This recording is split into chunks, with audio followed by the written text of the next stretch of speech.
hit me, Connor, is going to bring, by the late 1300s, so when Tamerlane is going to bring Islam into India, it's a very weird disconnect.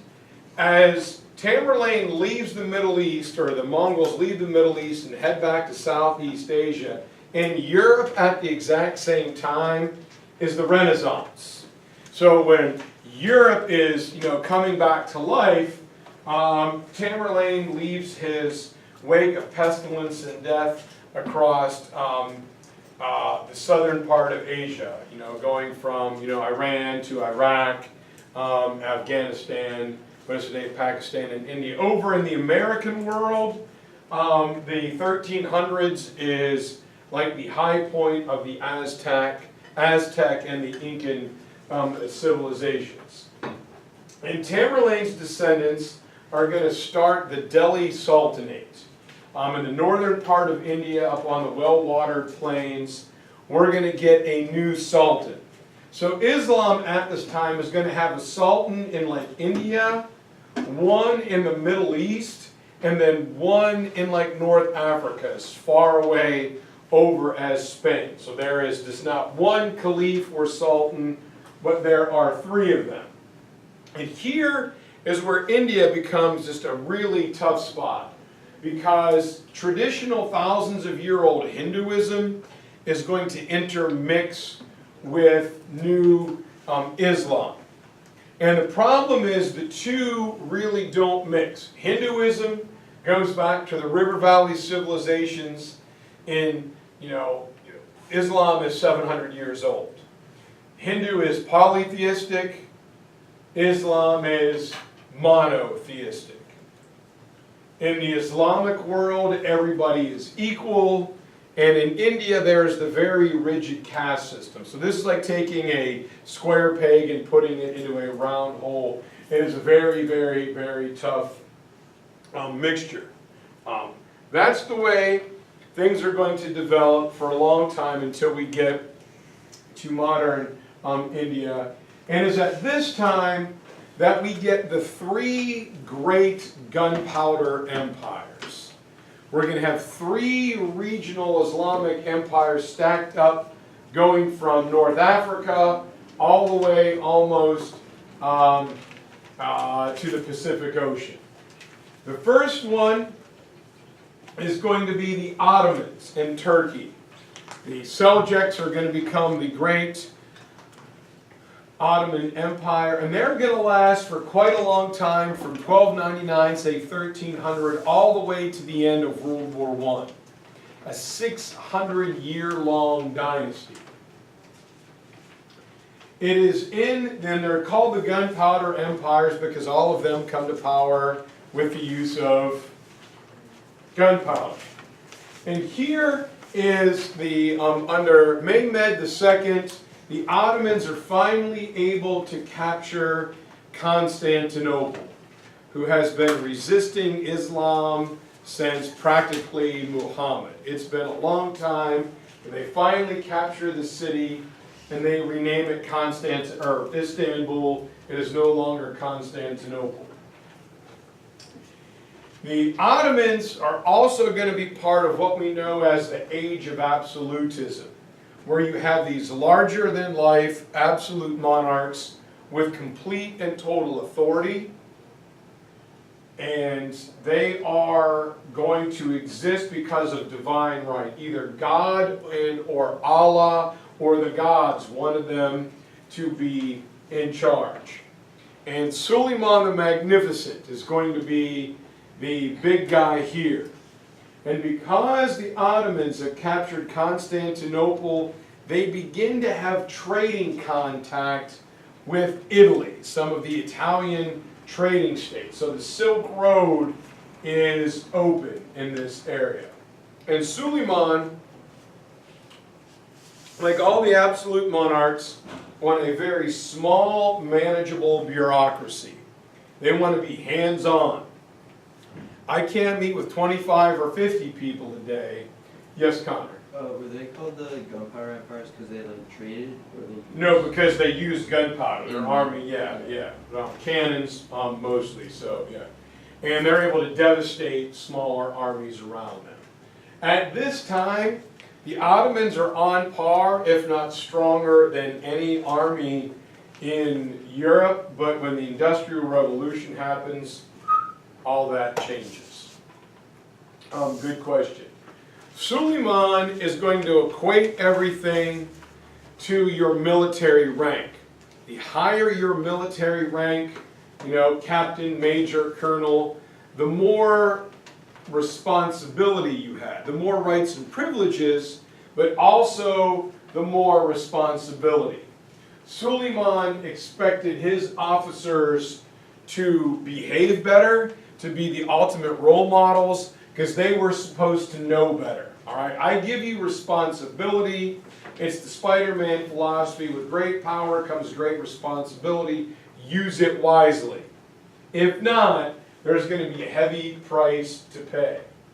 And unlike most of the other civilizations we have talked about, here in the Ottoman world, they practiced leadership. The Sultan is going to have many children, and his sons are going to be taken out at a young age. They're going to be educated, and they're going to get on-the-job training, learning how to govern a small village. When they get a little bit older, they do a larger town.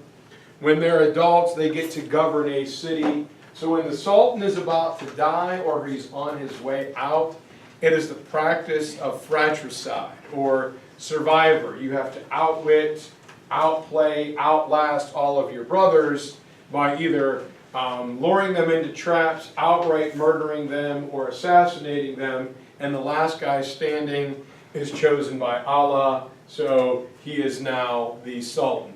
Kind of a rough way to do things. I call it the Hunger Games, but the Ottomans last for a very, very, very long time. From the Ottomans, as we move eastward into what is today Iran, we have the Safavid Empire. And their heyday is going to come between 1500 and 1736. All right, what you guys did there with Mr. Manning, period 4. 1500, it's the era of colonization, going almost right up to the Industrial Revolution. And they are led by an absolute monarch known as Abbas the Great. And the Safavids are tough because they are the Shia. They're a Shiite or Shia dynasty. If you remember, that is the sect of Islam where the leader must be a blood descendant of Muhammad. There's Sunnis on their right, Sunnis on their left, and the Safavids are in the middle. But what keeps them safe is that for the Silk Road, the land route of the Silk Road to operate, it went right through the Safavid territory. So they were either at war with one group or the other. They were either at war with the Mughals or with the Ottomans. And unlike other people, they opposed their will and their beliefs on other people.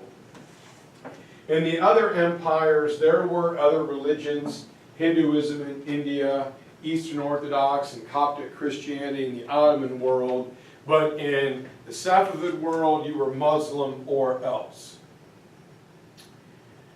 This brings us to the third of the great gunpowders, the farthest east one in what is today India, or the subcontinent.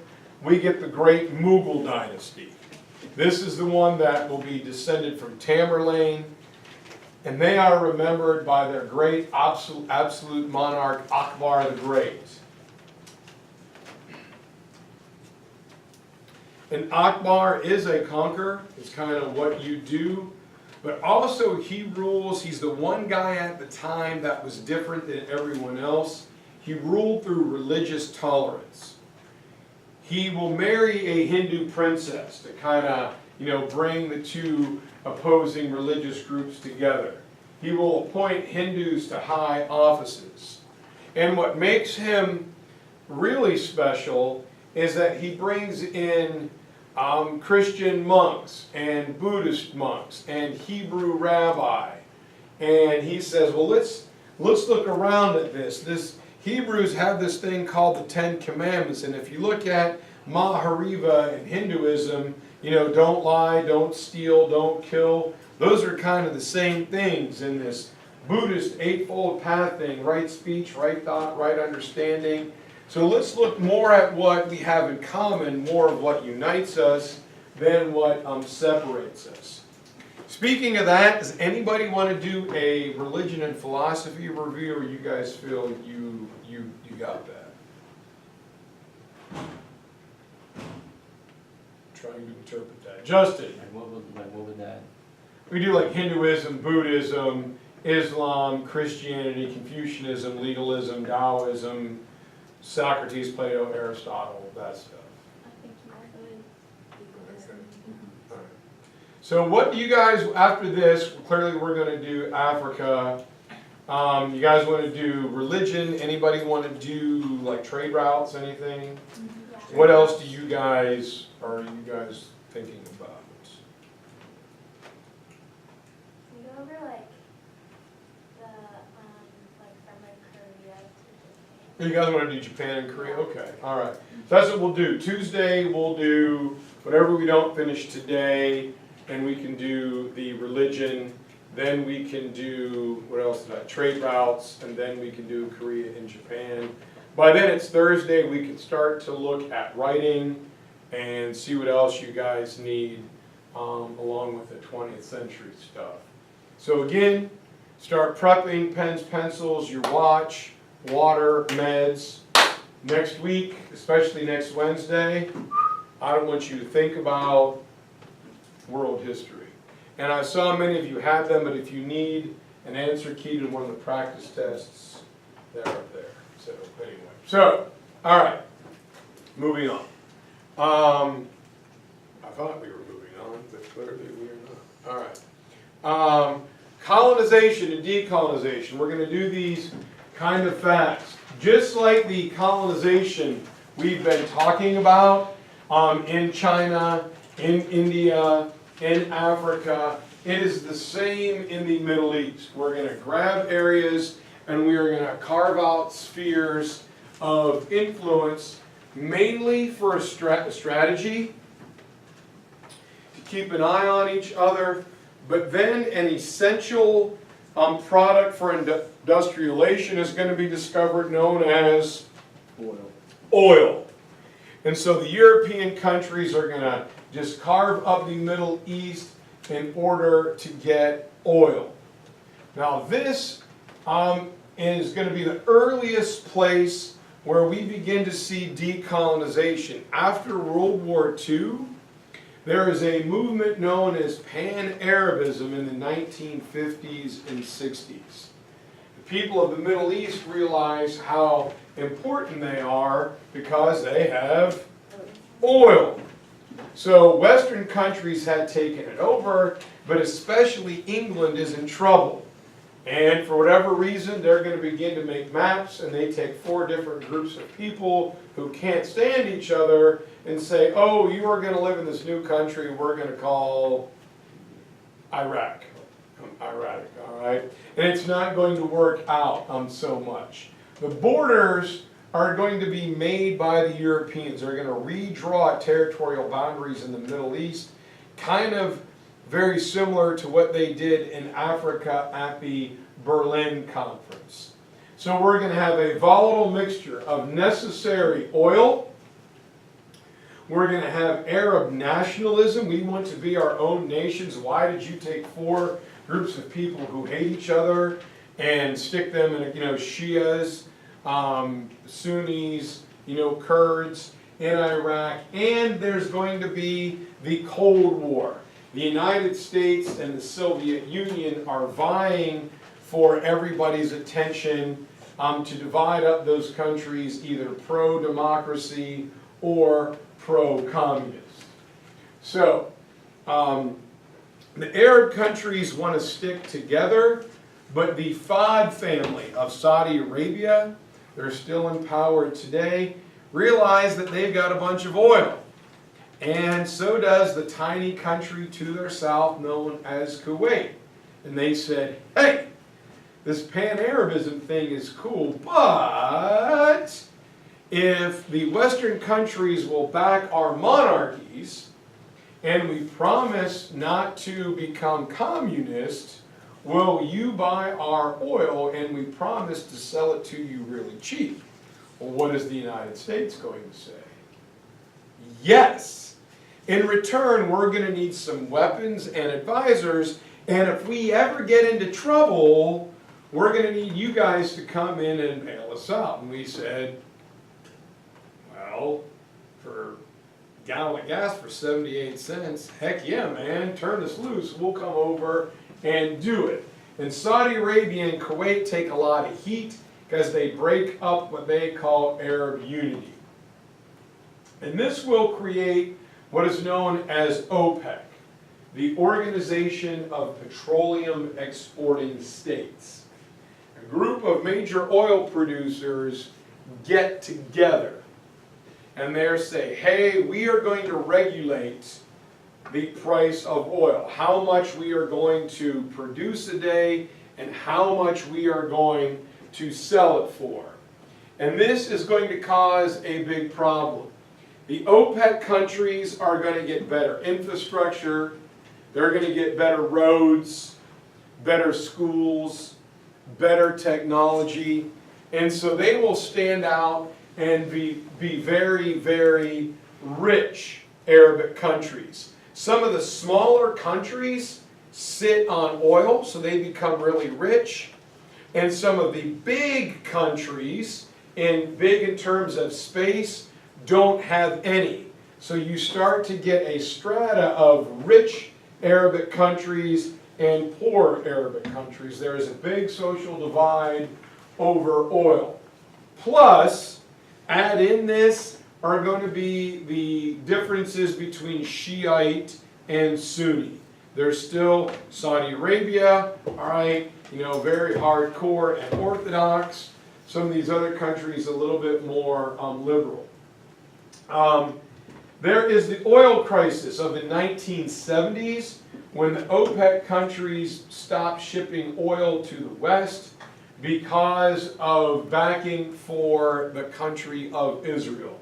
I remember as a young boy waiting in gas lines with my dad. If you've ever seen the hockey movie Miracle, the assistant coach and the doctor are sitting in a gas line, and it worked like this: on Monday, Wednesday, and on Friday, license plates ending in an even number got to go to the gas stations. Tuesday, Thursday, Saturday, odd numbers.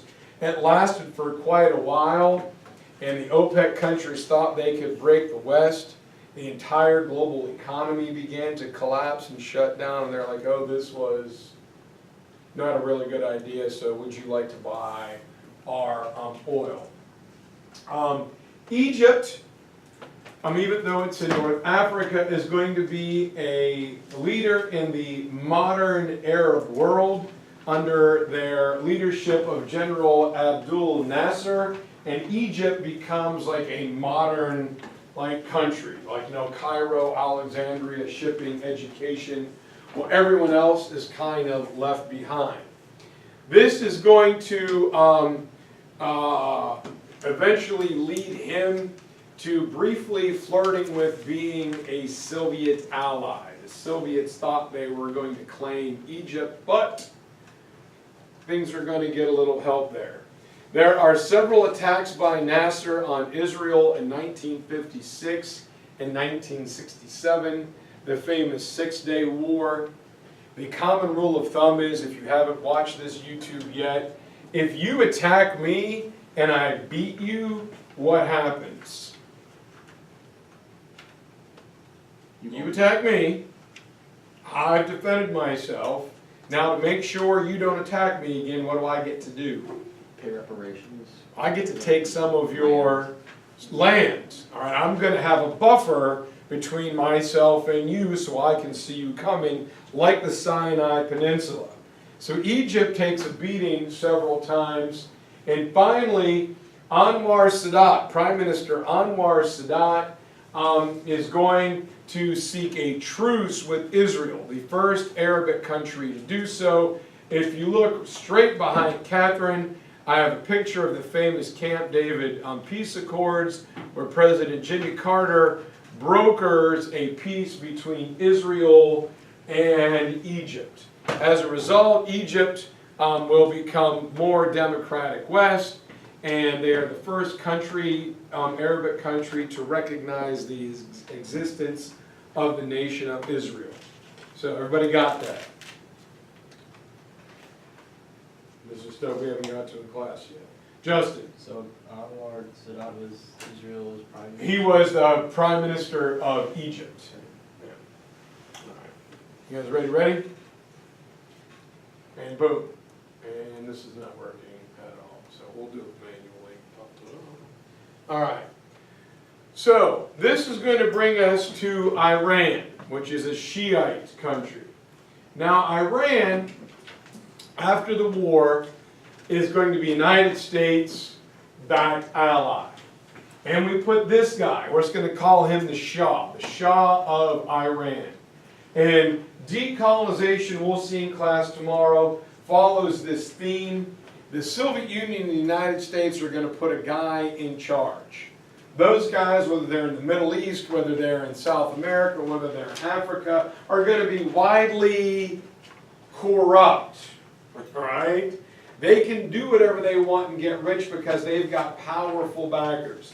Well, the Shah is pretty corrupt, but he is our buddy going back to 1953. And he takes the money from the sale of oil to the West, and he likes to live a lavish lifestyle. Now, Iran is a pretty strict Orthodox country, and the Shah is getting a little bit too loosey-goosey with this. He is becoming too Western. He is getting rich while a lot of his people are starving. Well, he gets sick. He gets cancer. And we knew he was bad. He was kind of deposed for a while, and he comes back. But he's really sick, and he says, gosh, you know who needs to help me? The United States. I've been giving you cats cheap oil. We're like, sure, come on over to the world-renowned Cleveland Clinic. We'll take care of you. As my man is landing at Burke Lakefront Airport, there is a revolution in 1979 in Iran, led by this guy, the Ayatollah Khomeini. And he is a very strict Orthodox ulama who calls for an Islamic revolution in Iran. You guys have seen the Ben Affleck movie Argo. This talks a little bit about that. And they will capture the United States Embassy in Tehran. In exchange, they want the Shah back. We kind of give him amnesty. He's dying. And so Iran will hold a little over 120 American hostages for 444 days. I remember going to one of the Welcome Home parades. Ever since then, we have had a very antagonistic relationship with Iran. We don't like us. They don't. We don't like them.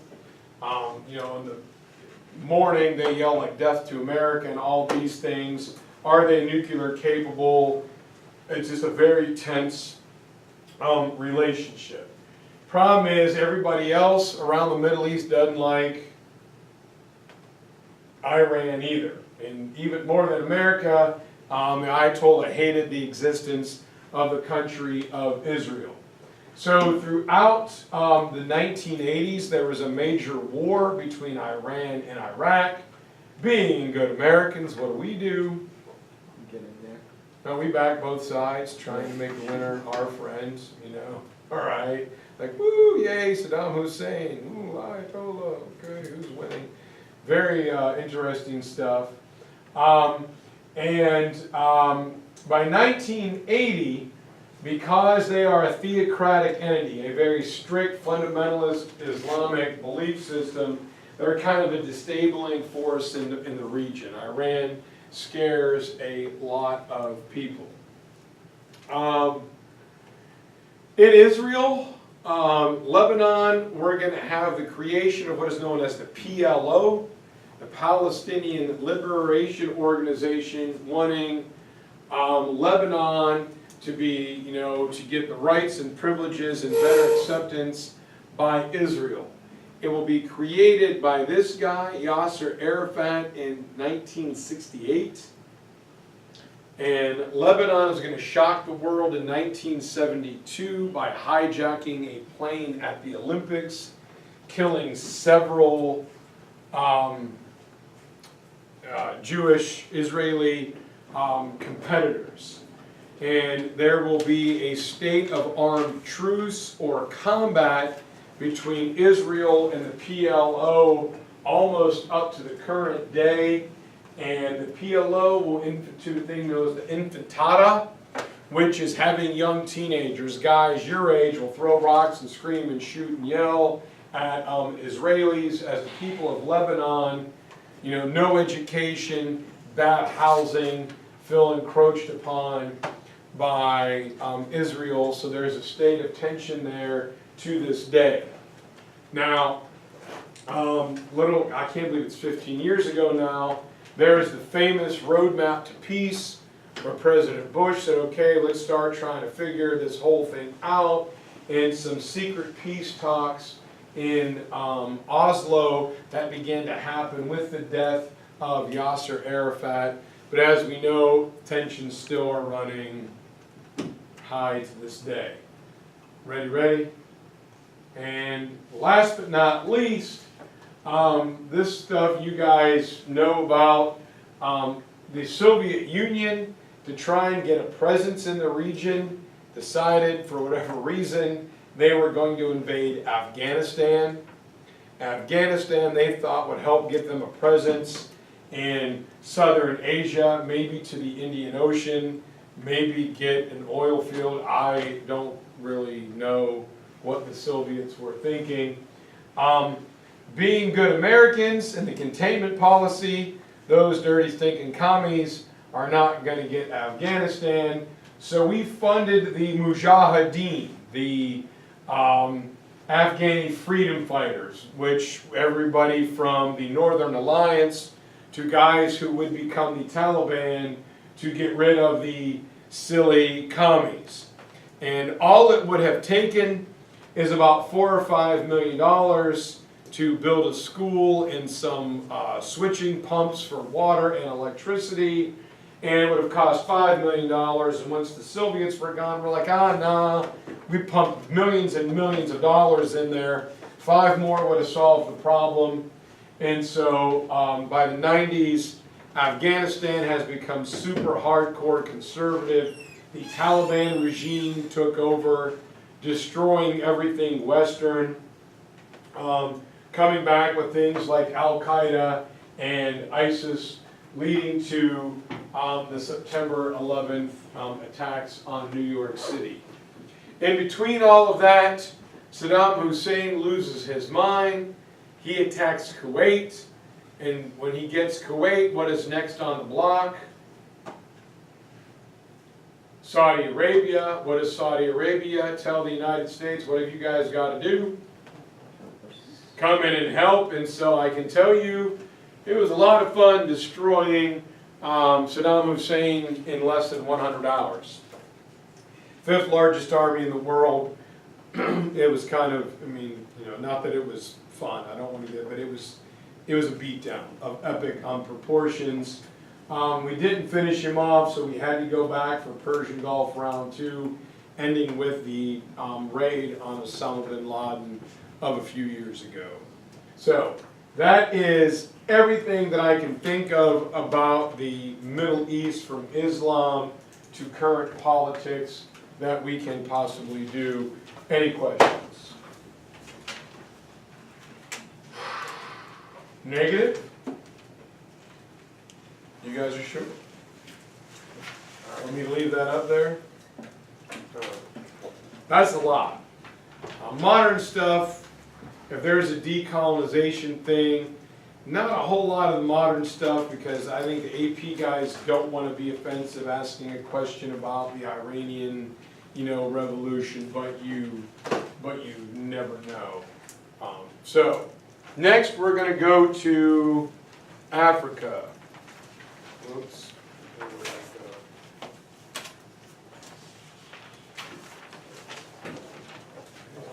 go? Africa's big. Everybody ready? That stuff was kind of new. This stuff will be more familiar, and we'll do decolonization in class tomorrow. So, 3, 2, 1. You guys need a break for a minute? Go to the bathroom, splash some water on your face. You guys just want to keep going. Keep going. Anybody conscious and listening? Everybody take your class. All right, John. All right, great. All right. We know about Egypt, right? Pyramids, pharaohs, Old Kingdom, Middle Kingdom, New Kingdom. Not going to go over that. Next up, just below Egypt, on the east coast, on what is today the Red Sea, we've got a civilization known as Nubia, or the Kush Empire. Eastern Africa, between Egypt and it is today the modern Sudan. They are going to be a key center of trade as far away as Egypt and Greece and Rome, and connecting Africa to the Middle East. In 500 BC, they're going to become the Meroic Empire. 500 BC, right about the time the Roman Republic is going to be formed. And the people of Meroe were excellent ironworkers, exquisite metalwork, and strong weapons. So they began trading with the Middle East. All right. Spices, salt, gold, and iron. And around 350 BC, excuse me, in the heart of the Roman Empire, they will get assimilated into the great kingdom of Aksum, which will be a regional conqueror who will conquer Meroe and Nubia, and they're going to be big time. Aksum, if you don't know, you can always ask them, is going to be 300 AD, and they are going to adopt Christianity even before ancient Rome. And because of their location on the Red Sea, they're going to be in a prime location, excuse me, to facilitate trade between the Middle East and Africa. The Silk Road that was connected into the ancient Roman Empire will now go from the Pacific Ocean to the Atlantic Ocean. And Aksum is also on the coastline, so here's where we begin to see Indian Ocean trade. We're going to eventually see the creation of the Arabic dhow and the Latin sail right here. So they become extremely rich. They're a cosmopolitan city, a key international trading destination, and Christianity takes root. It can't take root in BC because that would be impossible. Christianity takes root in 300 AD, and it remains a stronghold. Remember the Church of St. George? It's a Christian stronghold to this day, kind of surrounded by a sea of Islam. It's safe for a couple reasons. Number one, Muhammad protected people of the book. Number two, because they were trading. And number three, because their geography, the hills and the mountains, made them very difficult to attack and conquer. Everybody got this?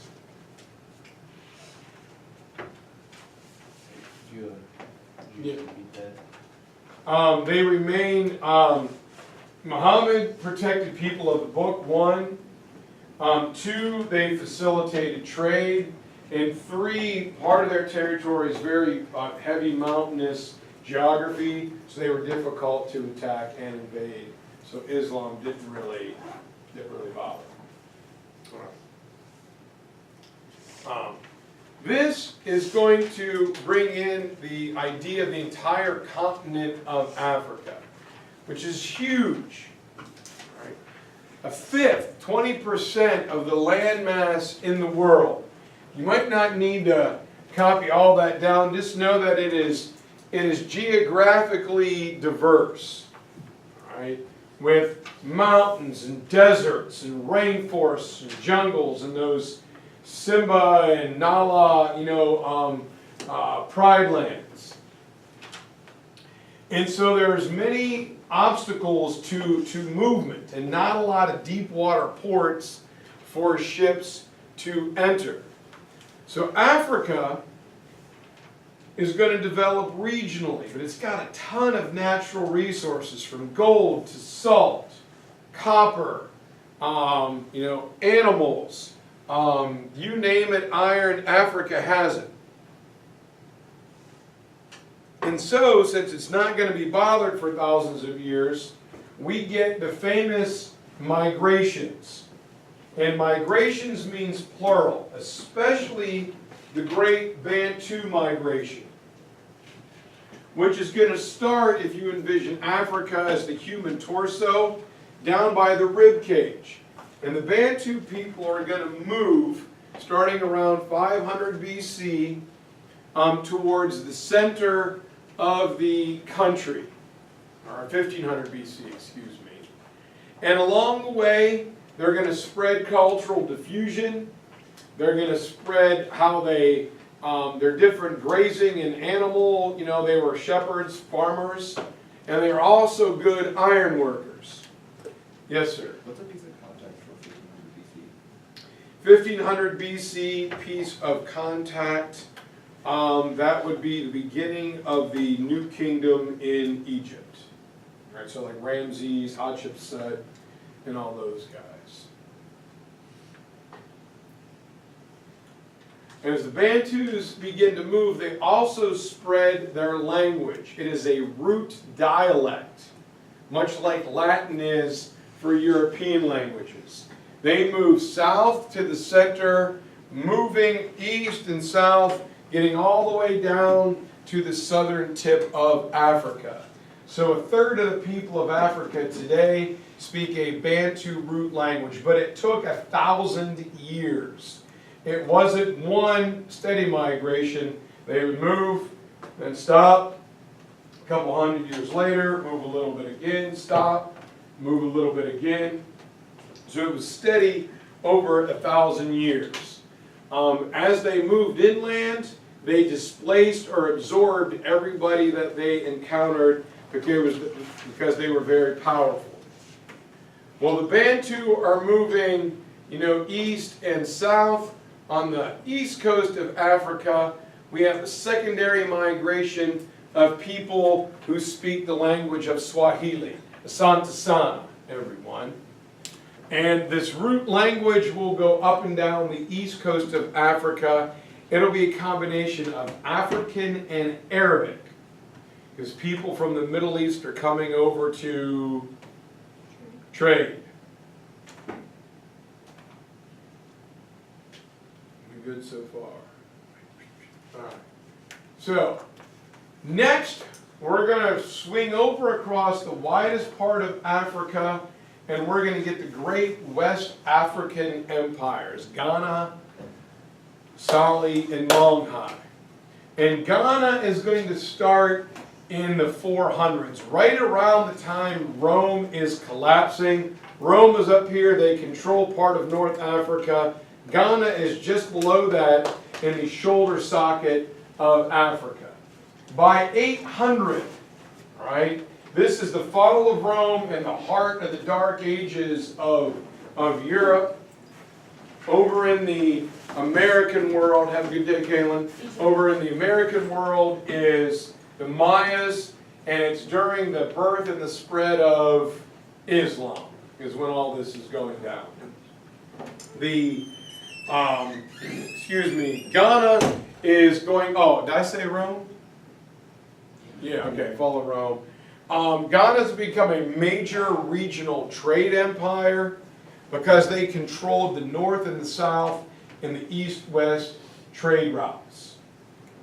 And they become the foundation. They are the bedrock or the grandfather of all the great West African kingdoms. Everybody's going to model themselves off of what Ghana does.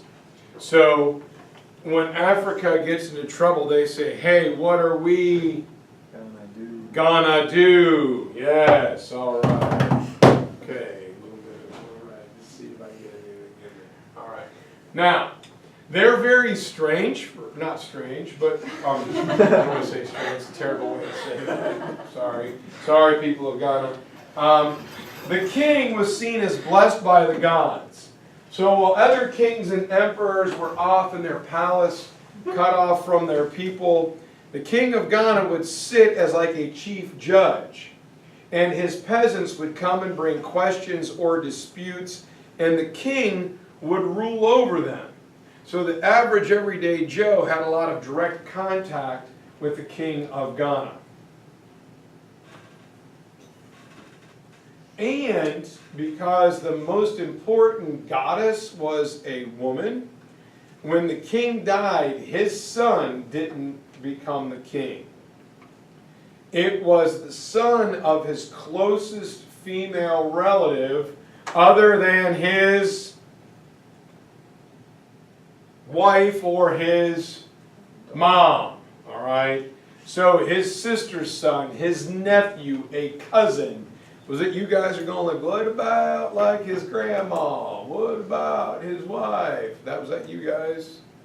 It was one of you guys. It might have been 5th period. I'm like, dude, like anybody but his son or his brother. But anyway, so all right.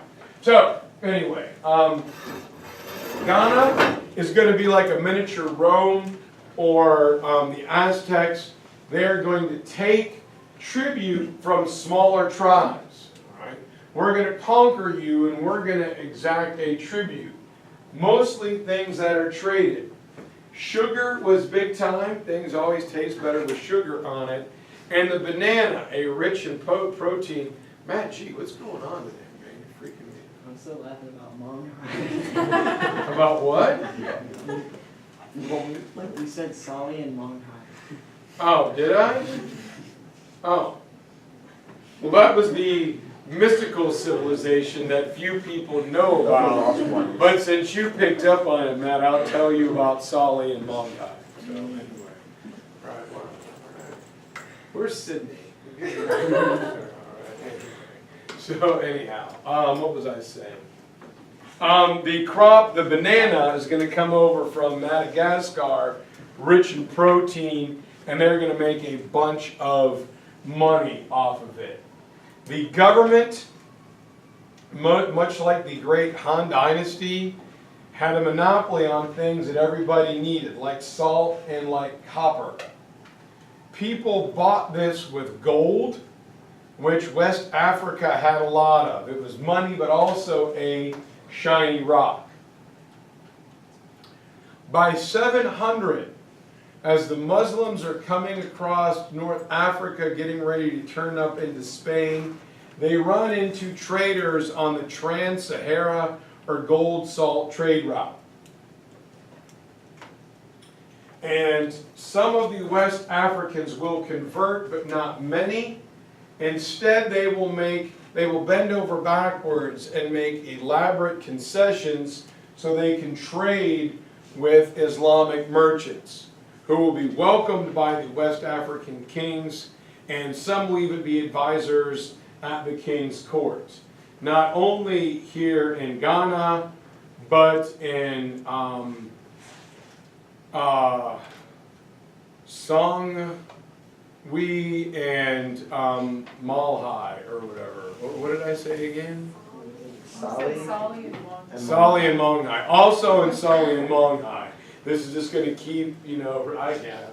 That's pretty good. Anyway, they were strong because they were militarily powerful.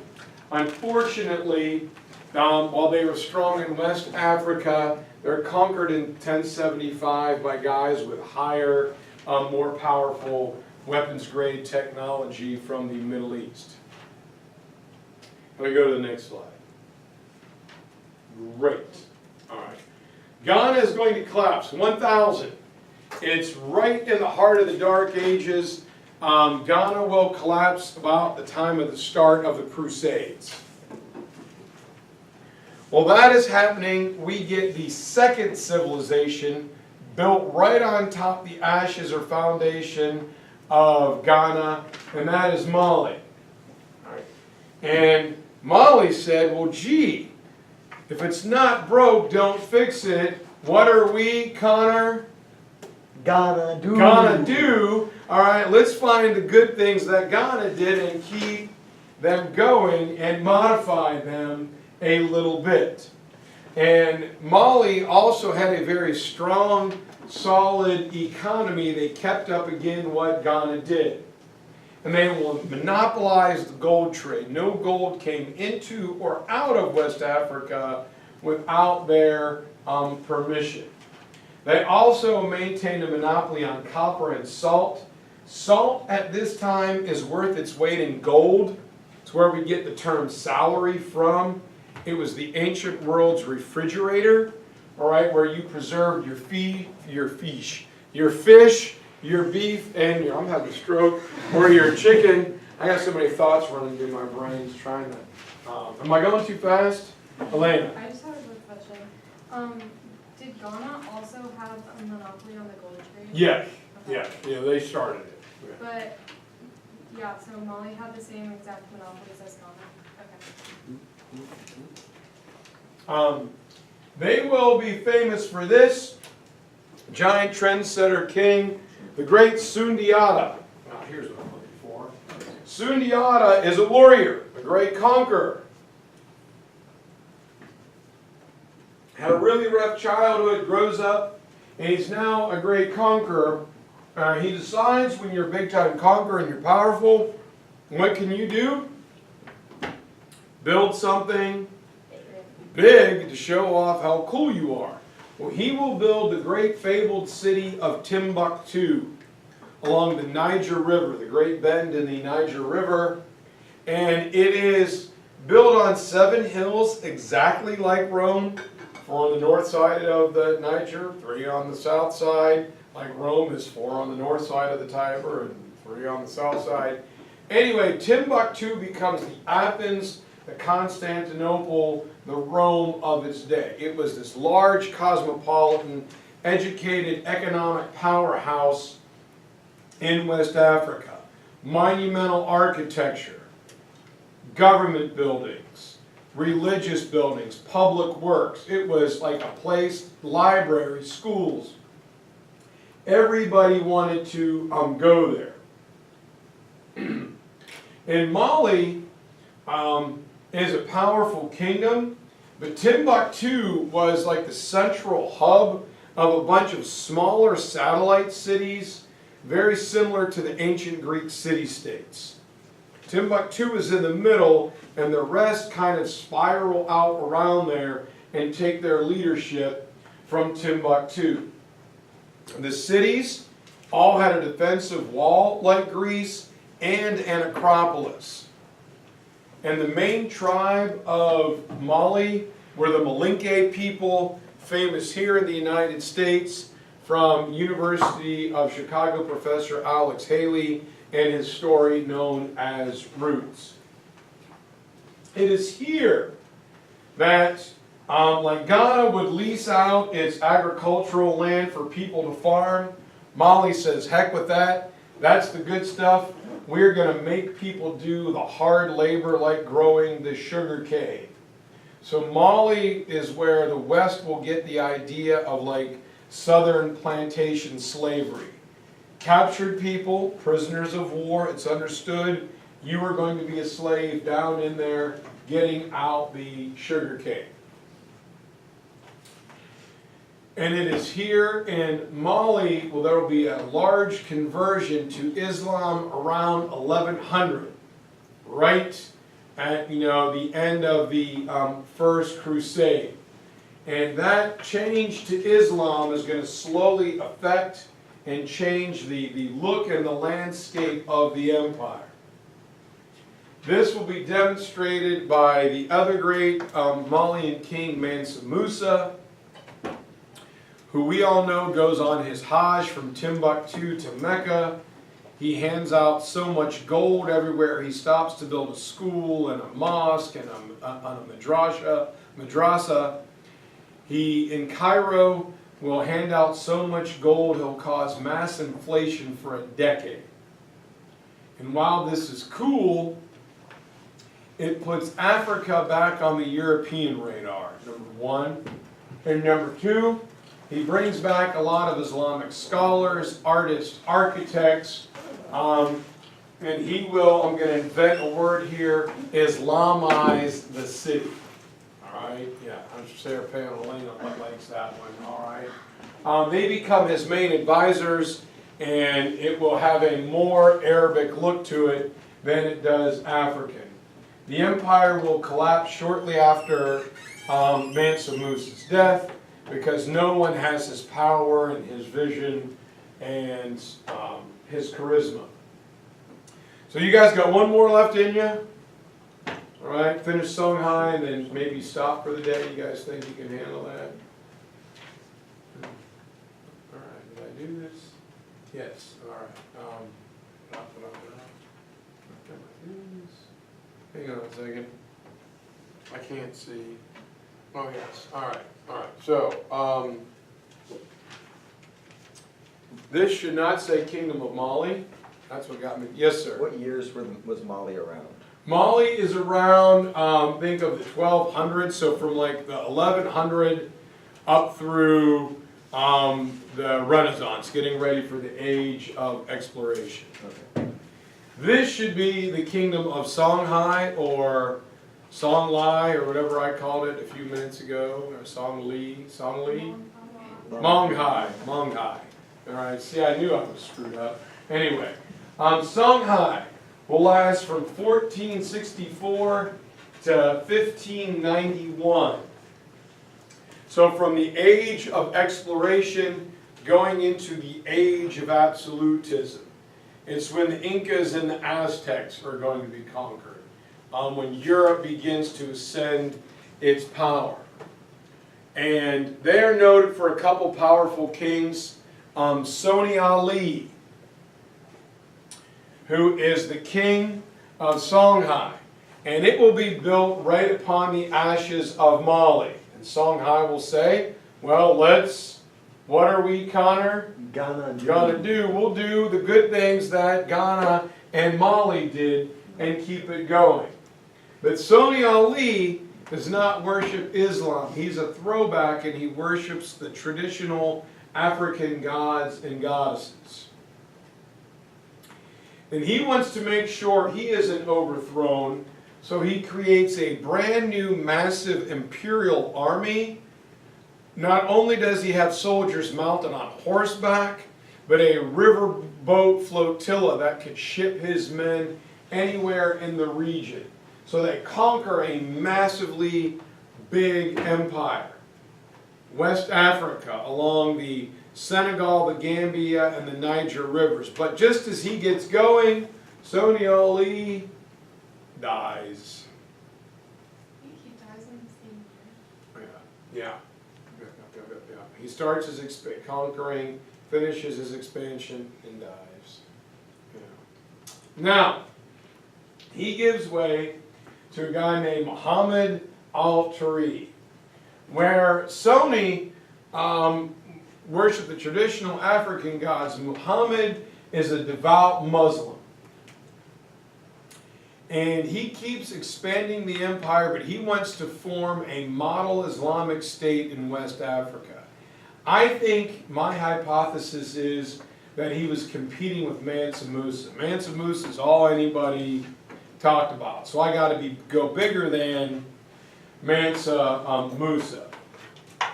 And so he'll bring over more traders, more merchants and advisors, and he welcomed them to his city, to Timbuktu, but he does so by displacing his own people. Sonia and Max have lived in these houses and these farms for hundreds of years.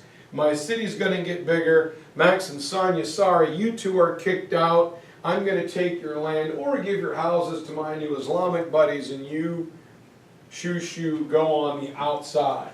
So he expands Timbuktu at the cost of his own people. But he was a perfectionist. No matter what he did, no matter what changes he made, no matter how many madrasas and mosques he built, he was never able to, here's my word, Islamize his territory to his expectations. And while he was doing that, we get the invention of gunpowder, like the Ottoman Turks and the Gunpowder Empires, and Mali will be conquered in 1591. And so it is at this time that these iconic leaders like Mansa Musa, like Sonia Ali, like Muhammad al-Tari will bring attention to Africa. And Prince Henry the Navigator sends his guys sailing down the coast to see how far they can go, and they come looking for gold. Word on the street is there's some guy down there with so much gold, he's just giving it away. Let's go see if we can get some. And so explorers come for gold, but it is slavery that will keep them coming back for centuries. And it is the slave trade. And now the Islamic slave trade starts in 750. A lot of young ladies going eastward into like harems for sheiks and caliphs. But the European slave trade will change Africa's demographics, as it's going to be robbed of its most precious resource, its own people, and its economy. It is money and wealth and resources taken from Africa that's going to fuel colonialism, which is going to generate money with Africa and the Americas for the age of absolutism, which will eventually lead to nationalism and imperialism. And we are still seeing the impact of this to this very day in the continent of Africa. Do we want to stop here with the Portuguese arrival and the slave trade, or do you guys want to keep going? You guys look kind of burnt, so, I mean, spent, so you guys tell me. I think we should call it. Thank you, Brian. I mean, I can keep going. It's your review. I'm good. You guys tell me what you want to write tomorrow. Remind me, Portuguese arrival. What are we doing after this? Religion, right? Religion. Africa and religion. So let's take a quick look. For Africa, we got to do the Portuguese arrival. Come on, thing. King Afonso, Zimbabwe, South Africa, mercantilism, imperialism, decolonization. All right, so we got about another 20 minutes, half hour of this tomorrow, and then we'll go on to religion. So if you guys want, literally bring some extra snacks, bring something to eat, goldfish, banana.